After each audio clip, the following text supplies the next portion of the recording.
Leon Lapidus, September 26, 1924 – May 5, 1977, was an American chemist and chemical engineer, the chairman of the Department of Chemical Engineering at Princeton University, a member of the National Academy of Engineering, and author of over 100 technical publications.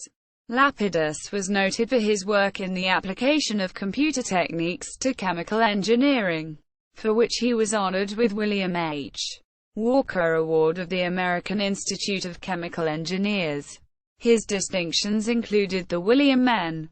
Lacey Lectureship, a membership in the American Chemical Society and in the American Institute of Chemical Engineers, Professional Progress Award in Chemical Engineering of the American Institute of Chemical Engineers,